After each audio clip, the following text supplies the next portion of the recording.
The HR Stories podcast is brought to you by the team at HR Stories. The team at HR Stories helps businesses, nonprofits, and HR practitioners better manage the employee experience, providing the tools, training, and resources needed to get HR right. For more information, check out our website at theteam@hrstories.com.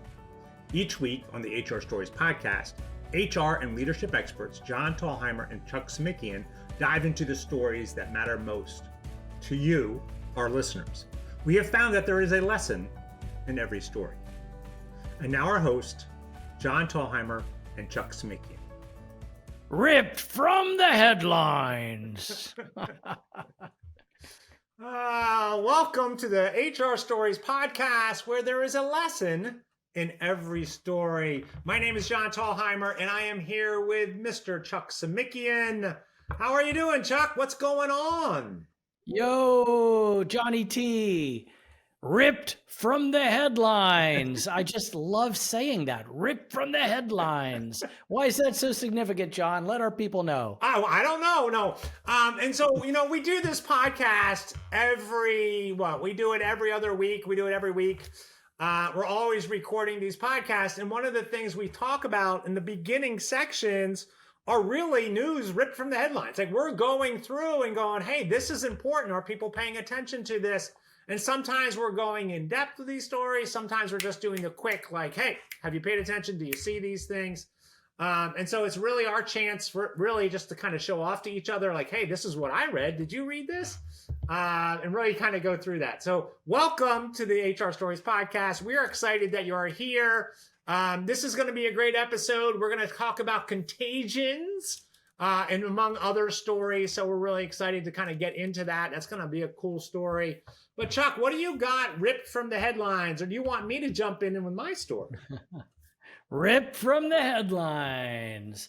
Well, John, first of all, I just want to say today's story, and to our listeners before we get into the headlines, it's really a different take. It's a different story. A lot of times we tell these narratives and these stories and almost like laying out this movie of sorts, but a movie via words. Today's story is a different story, and it's the way it's positioned. I think when you sent it to me and pitched it to me early, I said I had one word: fascinating. Absolutely fascinating. So if you want to hear something really fascinating, things that we all kind of know, especially if you're an in-tune HR professional or management professional, but now it's backed with studies and science. Fascinating. Nice. That's my intro. That's a nice tease. Yeah. I like that tease. That was a really good tease. Well, the big news, John, and I know you were eager to jump in, but here I am just mowing down the pathway. I'll just keep it going. So, there's all kind of ripped from the headline news, folks. HR is just continues going. And we talk about companies that just can't learn their lessons, or companies that do these things. And this is not a story, but it's a headline. California poultry processors will pay $5 million to resolve overtime child labor allegations. And this is kind of a story you and I have been coming up against here and there, interwoven over the last couple of years, but they finally settled this thing. And it just blows me away that this group of California poultry processors had to pay $5 million. And they were basically using, and it's like, it seems more criminal than it is just a violation of labor laws. But, they're out there and they're using 14 and 15-year-olds to debone chickens and work late at night, early in the morning. And I'm thinking, where are the people? What are they doing? What are they looking at? Who thought this was a great idea? And so I just thought it was crazy, but I was happy to see that these folks were caught up. These are your chickens that you're eating, ladies and gentlemen, and they had to pay $1 million in hot goods. fines too, Right. because Yeah. the poultry is hot goods. These companies made profits on that. So Yeah. anyways, I thought that was a big news story that's been out there for a while, and they finally caught up with those folks. Yeah. And it's funny because we read these stories, and I talk about this in my workshops when I'm talking to HR professionals and payroll professionals. And and I'm asking them, like, do you think companies break the law on purpose? And, we do this podcast, and so we know the answer is yes. Some companies will do that. Most companies just don't know any better, right? They're just doing it. And when we see somebody like this, right? And so somebody's taking a calculated risk, right? Somebody's saying, you know what, that's okay. We're never going to get caught. Or if we get caught, the fine's going to be minimum. So we're not going to have to worry about it. And I think $5 million is a pretty strong message. Like, you do this, you could end up on the wrong end of the law, right? And so kind of and some of these people should be in jail. I mean, this is absolutely criminal, and it was done on purpose. And when you read further into it, it's like, wow. Yeah. So anyways, that was kind of like it reminds me of that story. Gosh, what podcast was that? We did a story where children were working for the automobile parts manufacturers, right? Like Hyundai or something. Yeah. It was Hyundai. Yeah. Well, I don't know if it was Hyundai, but it was their parts manufacturer. I think it was a group of parts manufacturers doing stuff. And again, same story, right? They had young people under the age of 18 working there and doing the things that they're not allowed to do based on child labor laws, and thinking that it was okay. Now that was really mixed. There was more to that story. Definitely something to go back and listen to. But just crazy. Definitely crazy in there as well. So, John, what have you ripped from the headline? Well, I read this article, and this is something that you and I have talked about. But the article's title, let me get to the title here because I'm in the middle of the article here. But the title was ChatGPT Bias and the Risk of AI in Recruiting. And so this author, you may have known the name, Suzanne Lucas, right? The evil HR lady, was looking at, are recruiting systems biased, right? Are they biased and that kind of stuff? And so she went on and said, you know what? I'm going to try this. I'm going to go to the GPT and I'm going to put in some information, right? And so she put in, where was it? Let me get that one. So she put in one, let me go up here. Here it is. I have 8 candidates for a school nurse. I only can interview 3. Can you pick the 3 that would likely do a good job? Here are their names, right? So she gave them 8 names and said, pick them for me. And ChatGPT said, certainly, without detailed information about their qualifications and experience, I can only make assumptions based on common considerations, right? And so Jasmine Williams, right? And it says, assuming Jasmine has experience or education in nursing or healthcare, her last name indicates she may have English proficiency, right? And so when we look at ChatGPT, and I think this, I've been looking at this for another purpose and kind of working on my own thing, but I've been looking at algorithms. And algorithms are decision making, right? That's what they do. They make decisions based on properties and values and information that they have. Now they learn and they get better and they build that up, but the original stuff is being done by programmers and what their values are and right? And so what happens is this bias gets built into these algorithms and they spit out bad information. And we have to be really careful, right? And so they're getting better, right? And again, I think the one criticism I had of the article was that's one point, right? You're putting people's name in there and it's one point. No recruiter or no recruiting system is going to pick from somebody's name. But we do know, we talked about it last time, that there is biases in name, right? And we know that is influence recruiters' decision making based on people's names. And so I just think we need to be careful using AI and not expecting it not to be biased. It's getting better, and I think it will get better as it more gets information and learns and that kind of stuff. And as you and I were saying before we started recording, is that it's a valuable tool, right? And we can use it in so many ways, but I think we need that human touch. And I also think we have to remember it's a tool, right? It's a tool for us to use, but we can't get in the way, right? We can't allow it to get in the way of us being unbiased. We can still get in trouble, right? We say, oh, well, AI told us that. That's not going to let us get off in the law, right? It's not going to get us off in the law. So anyway, I just think it was fascinating and something for us to pay attention to as we bring AI in, as we bring ChatGPT into our workplaces, which we're doing. We want to be careful that there's not any built-in bias. I was just thinking, Chuck, this just pumped in my head. Sorry, I'm just now babbling. But I do a course on generations, right? Generations in the workplace. And one of the last statements I leave them with is that generations, right? The different generation, the research and all that kind of stuff has a upper class bias to it. And so I think, again, I think there's some bias to AI. I think we're going to have to be careful with how that plays out, and don't just dismiss, kind of think through this process. Yeah, no, that's fascinating. And I wonder, AI is going to basically do what you want it to do. And if you say, and it might come back and say, I'm sorry, I can't make a judgment based on that. Maybe that would be the right answer. But if you said, no, just take a shot. Yeah. I don't know, what it would say. But I think I might play with that. But then again, I'd be afraid to do it because then who knows? And I don't know. Where's all that going?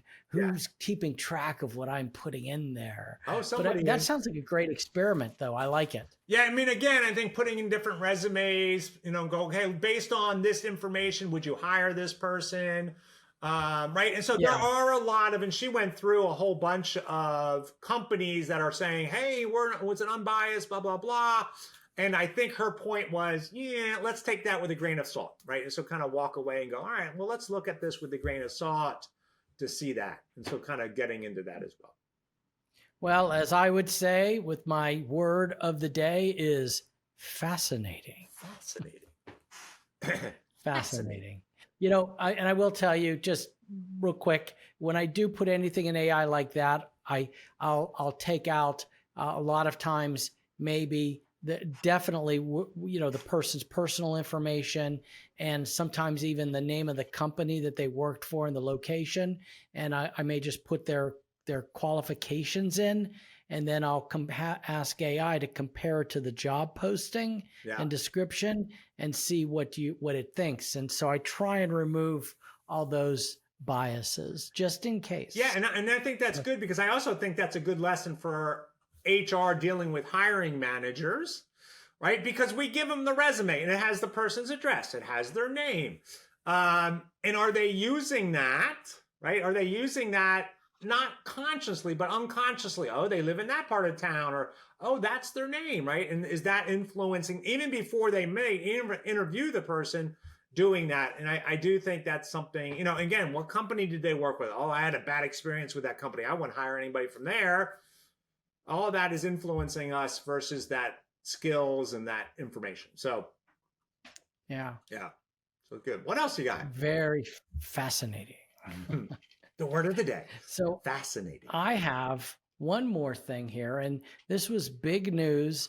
A couple of months ago, EEOC came out with a list of for the modern workplace, right? Things that could be discriminatory. And the most interesting, I'd say most interesting thing was they had all kind of scenarios and examples of what would be considered harassment. And I think it's because even though you lay the law out, John, people say, well, what about this? What if this happens and that happens and this and that? So I think they basically thought through, just like we did with our HR checklist book. We tried to think about every possible scenario in HR and how to boil it down to a checklist.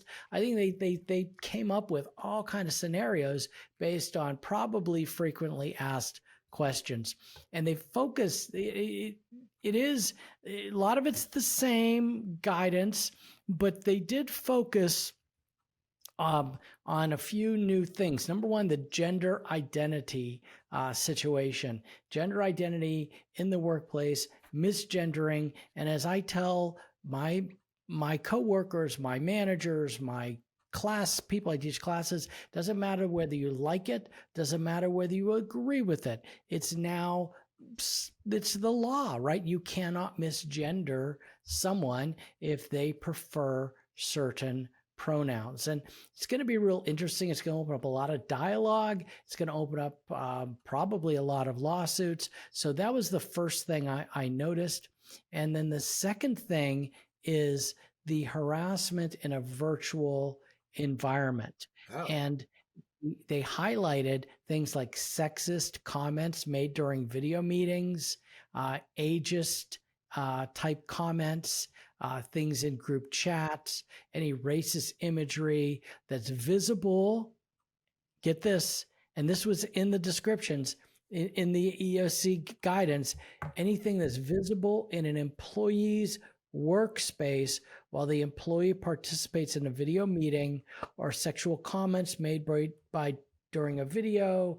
Like, let's say, for example, John, there's a bed near the employee.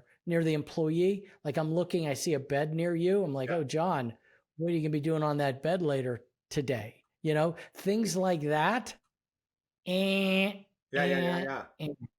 So it's fascinating, folks. I think we're going to have to do probably some articles and a few other things out there to really break this down. Yeah, I've been fascinated by that. I know you and I talked about it about a week ago. And they come out and they issue these things. And I got to say, as I read some of them, I was taken back. I'm like, really? Just doing that is going to cause this big hostile work environment? And so I think it's good reading. And I do, Chuck, I think we should promise that we do an episode about it. Maybe just read some of the scenarios, talk about it.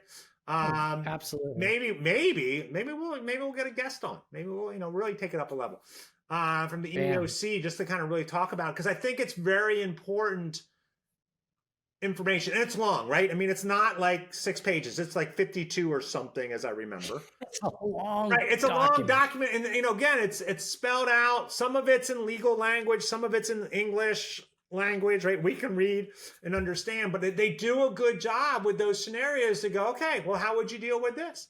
And I think it's worth having a conversation with your HR team and your leadership team, pulling up one of the scenarios. What do you think? Oh, that's I think it's going to get people talking. The gender thing, I think, will get people talking. On the video thing will get people talking. And it's really good to have those conversations, but to be clear as the HR rep, this is the way they're interpreting the law. This is what we need to follow. It's not like, hey, I'm giving you a choice. This is it. Let's have a conversation in, confidential area and really make sure that we're all feeling comfortable with it.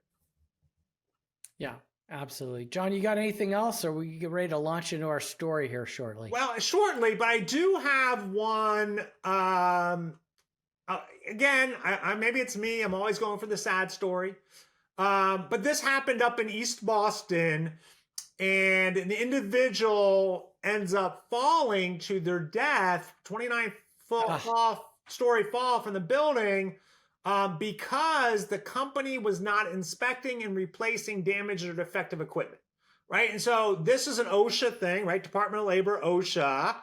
And specifically, OSHA investigator learned the company had not inspected the rope and equipment for damage and utter deterioration adequately, and did not remove defective components from services before each work shift and replace them. So this was a company up there in East Boston that did the window cleaning, right? Some of my, I had a friend at one of my last companies. That's what he had done before he came to our company. And he had these beautiful pictures of these individuals like 30, 40 stories up, cleaning the windows. And I'm like, how do you do that? And he's like, you check your line, you trust your line, you make sure everything's right. And so I think they didn't pay attention to safety. They just didn't pay attention. And so They didn't train the employees. The ropes used were not effectively padded, right? So I could go on and on. So I think, right? So here's the thing, right? So OSHA cited them for 2 willful, 4 serious, and 2 repeat violations and assessed them almost $500,000 in proposed penalties. That's not where it's going to end, ladies and gentlemen. This is going to be a large civil suit for sure. Because if that person's death could have been prevented, if the company had done what OSHA said them to do, that's going to be big, right? And that's going to be $1 million, if not more, settlement. And so it's just one of those things that what frustrates me, you know this, Chuck, what frustrates me is when OSHA comes in and says, hey, you need to do these things, and then they don't do them.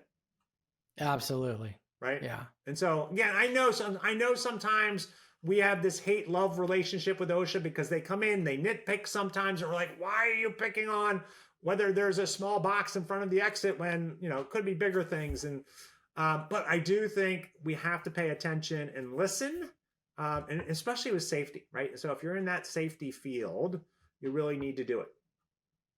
Yeah. You know, just earlier in May, it was it was OSHA Memorial Day, where they hosted families whose loved ones had died on the job due to industrial accidents.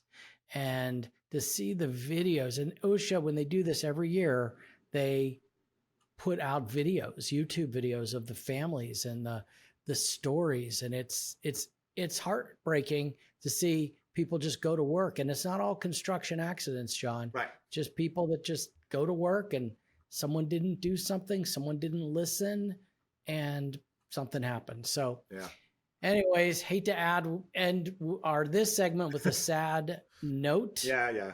You know, but I think that I'm sad, you're sad. It's bringing down the whole room. So maybe we need to be happy. Oh, because nice segue. It can be contagious. Nice segue.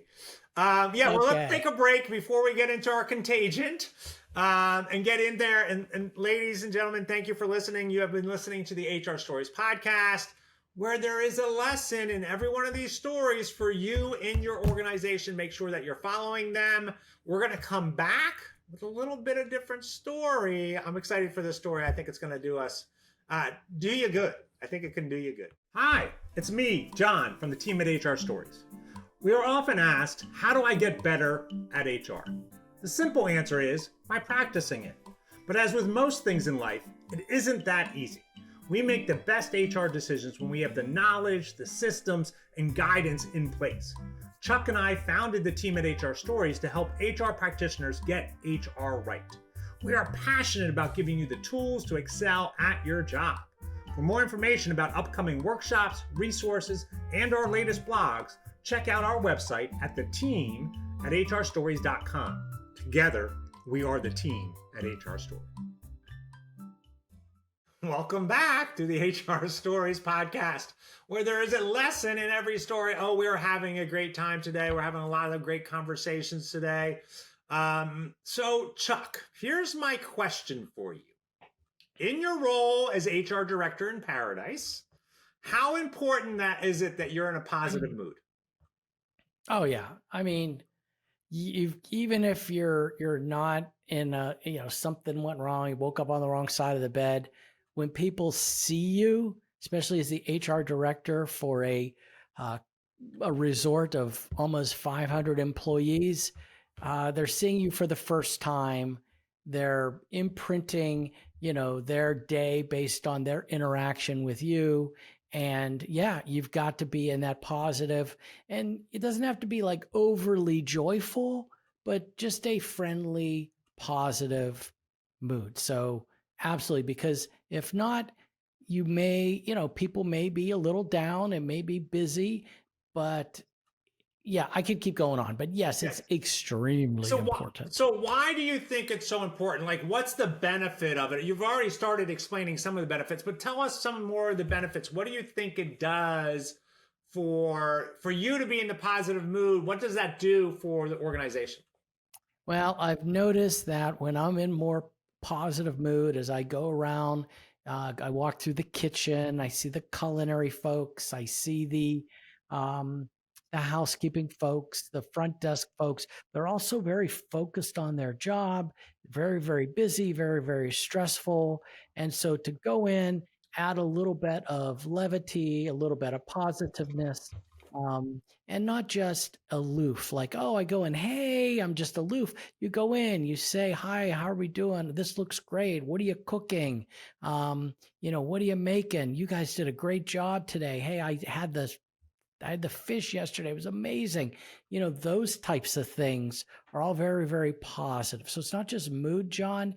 It's positive verbiage, right? It's all part of a package. Yeah. Yeah. I mean, again, right, it's that. And I think it's also the recognition, right? You're recognizing them in a way that they're kind of going in there, and that's going to help build better relationships, create a better workplace, right? And it's doing Absolutely. all those The things. culture. Say it again. Oh yeah, the culture. The Yeah. culture. Right. Builds a And better culture. builds that up, right? And so again, we influence it. So today's story is going to focus how moods or emotions can spread throughout the workplace. And so I know you have, but I have to ask the question. Have you ever worked with a person who was constantly negative? Oh, things are terrible, Chuck. Oh, nothing ever goes my way. Yeah, the Eeyores of the world. And I have to tell you, a lot of times they don't even know they're negative. They're like, what are you talking about? So Yeah. yes, I Yeah, have right. Yeah, and dealt with that today. right, and some people just have that dismal disposition, right? And so when you run into that person, and maybe you haven't, you're down in paradise, so maybe they don't have those individuals. I bet you they do. How did it impact you? How does it impact your workplace or you? How did it impact how Well, you felt? yeah, well, it impacts me because I get frustrated. I want to say, what is your problem? you know, but yeah, I've learned for a lot of people, it can bring you down to be around people like that. But I've learned to just remove, say my piece, do what I need to do with that person, but then move on. So it's tough to build relationships with those folks and actually use them to help build a culture of a company. That's been my experience. Yeah, no, and I think that's good. And I do want there's a difference between those people that are clinically depressed, right? We're not talking about those individuals, Sure. but we're just talking about those people that always seem to find the negative in everything, right? So they're expressing that negative emotion we get in there. And so I think it's tough, right? And so, Chuck, and you and I have talked about this. I do a lot of workplace trainings around social and emotional intelligence and how it positively impacts the organization, from helping us better understand ourselves to helping us better relate to other people in the workplace. Social and emotional intelligence is a critical skill for us to learn in the workplace for sure. Yeah, absolutely. And I know you're an expert in this, so that's why I'm really excited about today's story. Yeah, and so of course, right? I know the power of it in our emotions, but I caught this article, right? I started reading this article this week, and it was titled "Happiness: A Contagion You Won't Regret Spreading at Work." I love that, making it sound like a disease. Yeah, right. It Happiness. does sound like a disease. Well, it was really interesting. So as you read it, I went into the data, the science paper that it was report on. So researchers James Hesse and Richard Boatis, and Richard Boatis, he's been one of my he really talks about emotions well and how they impact the workplace. He's done a lot of research on it. So when I saw his name, I'm like, oh, I have to dig into this, right? And they theorize that emotions can be contagious, that we can catch emotions from the people around us. Okay. Yeah. Well, I mean, you're saying that coworkers can catch emotions from one another's, like they could catch COVID-19. Yeah, similar, right? I mean, again, here's what the researchers said. Certain conditions can cause one or the other of these two emotional states. So they have two emotional states. They have what they call the positive emotional attractor state. That's that happiness, joyous, right? Bubbly type of state. And then the negative emotional attractor, which is, the negative, depressed, sees everything through a dirty lens type of thing, to be contagious like an infection that spreads through the population. They go on to say there are conditions and times when there is a disturbance in the environment that is detected by some individuals, but potentially not others.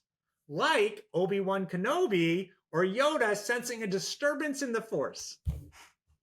Yeah. Okay. So just maybe that, I know you talk about emotional intelligence, but maybe like this empathetic, like sensing thing, I guess. Yeah, right. And yeah, I think that's a great way to think about it. I mean, think about the Star Wars movies, right? In the whole franchise. One of the things they talk a lot about is the Force and how the Force moves people and how it can do this power and it can be good and evil and has all these things. But I think when we think about emotions, people sense them at different levels, right? Not everyone is sensing them at this level and that level, but sometimes they can spread throughout the workplace without us really realizing the effect, right? And so it's really fascinating to think how I'm feeling at any given time can influence how other people around me are feeling. We know this intuitively, but when the researchers back us up, I just think this is amazing, right? Because we know, gosh, when I'm in a bad mood, the team around me may get in a bad mood as well. If I'm in a great mood, I may be able to bring my team up to another level. So it's just fascinating. I don't know how you've seen this or how it plays out in your workplace, but just kind of fascinating to me, as you say. Yeah, no, this is why I use the term fascinating when we first started talking about this, because I can see it. I know when I'm with a group of people, if there's someone down or some situation, and that you can just feel that tension or negativity in the air. It's like this charged thing, and sometimes I wonder, can other people feel that? Because it I don't even know how to describe it. So it's really cool to see that there's actual research in this area. Yeah, and I mean, again, I think we've all, for most of us, not all of us, but most of us had that moment where we start sensing somebody else's emotion from across the room, or we're in a team meeting and we can feel this, we feel something, we feel this heaviness, we feel this thing, and we're not sure what we're doing and how to deal with it and what that is. A lot of people are empathetic, right? They can really understand other people's emotion and what they're doing and can sense them, where there's other people that are less empathetic, right? Cannot pick that up. And so what I really found fascinating was how they described how emotions are passed from one individual to another, right? And so as you can imagine, humans have the ability to read emotions via body positioning, facial expressions, or verbal clues, right? We know that we can look at somebody and go, okay, this is what I think they're doing. But what they said was that wasn't all, right? We also pick up emotions on unconscious level, cues about emotional state of others, to what science calls information transit, right? And so it's this information transit. In other words, coworkers will naturally share emotions, kind of like diseases. They pick up those emotions through this unconscious sensing of, hey, this is what that person is feeling. And I'm using that to interpret how I should be feeling in that moment. Yeah, no, I gotcha. And so I can see that. That's just fascinating, the unconscious thing.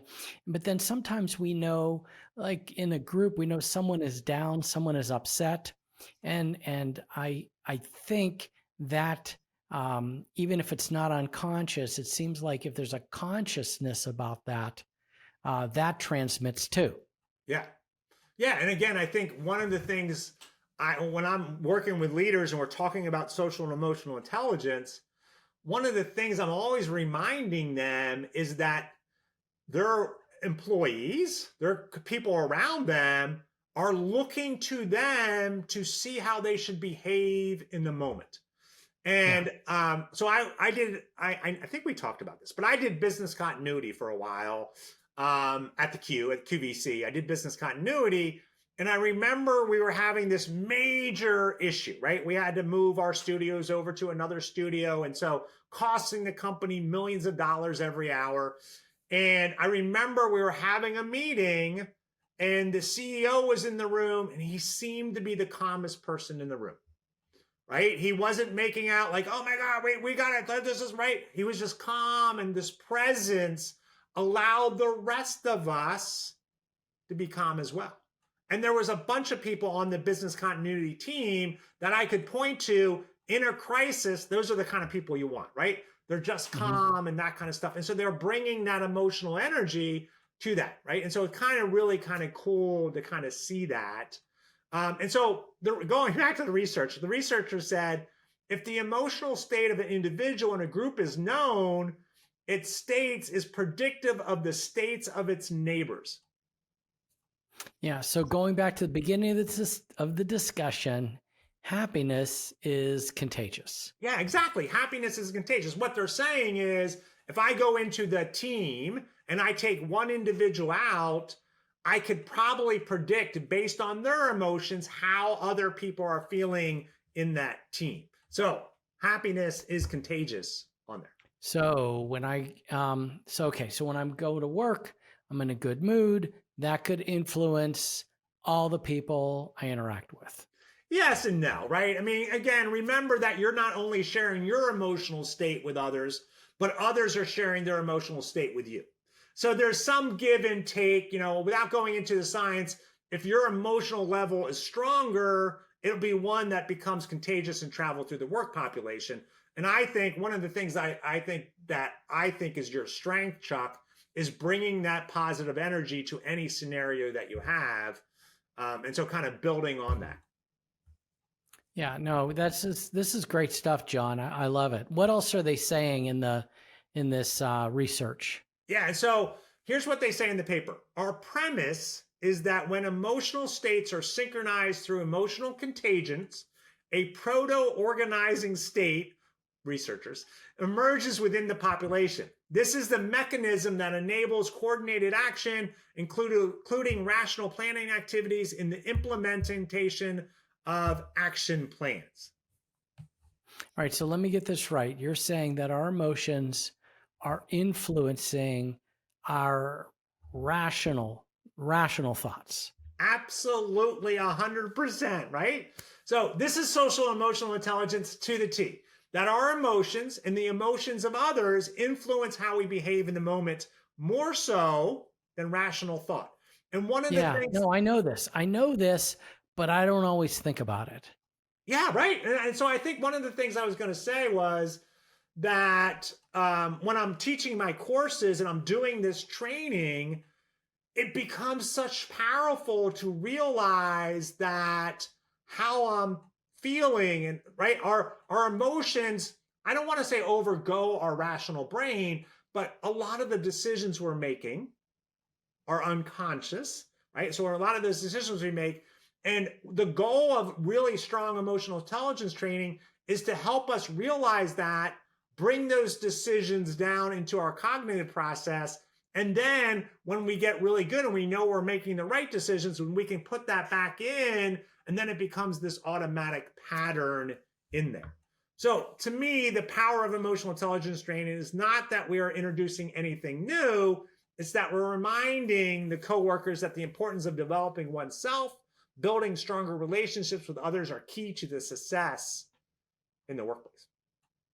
Yeah, look, I see this every day in the workplace. Actually, it's funny, if you're talking through this and I'm thinking about songs that, about, be happy and, put a smile on your umbrella and, all these things about, hey, if you're happy, we're all happy. And it's, I was thinking about that. But with that being said, John, what do you want people to take away from this story today? Yeah, and I think the lesson in this story is how you act influences the other people around you. Right? They're noticing your behaviors. They're doing that. So you can choose, right? You get to choose. Am I coming in a bad mood and I'm going to be, or am I going to come in a good mood? And how you present yourself will be critical to how you're perceived in the workplace. One of the most important lessons that we need to learn in the workplace is people perceive you, and that may not be who you want to represent, right? And so again, they're taking the cues from you. And so if you're in a bad mood, they're gonna be like, oh, John's in a bad mood today, so let's stay away from him. And maybe that's not how I want people to think about me. So more importantly, you have a chance to influence the other people you interact with every day. Yeah, absolutely. In fact, two great philosophers that I followed over the years, they wrote a song about this, and I'll quote them. It was the philosophers Pebbles and Bam Bam, and their quote goes, "Let the sun shine in, take it with a grin. Frowners, smilers never lose, and frowners never win." Pebbles and Bam Bam, circa 1967. I don't know. That's almost ending there. I didn't know I was going to get a quote from Pebbles and Bam Bam today. I love it. Thank you so much, Chuck. This has been a great discussion. Thank you for allowing me to talk about emotions. You know I love it. You know it's one of the key things that allows me to be successful. And I love talking to people about it. I could go on for days and days. I know, John, and hold on. I'd be remiss if I didn't just tell our listeners one more time, you're an expert at this. And folks, if you're interested in learning more about emotional intelligence training, you want to reach out to the man, John Thalheimer, here at the team at HR Stories. You want to email us at, it's very simple, email at team@hrstories.com.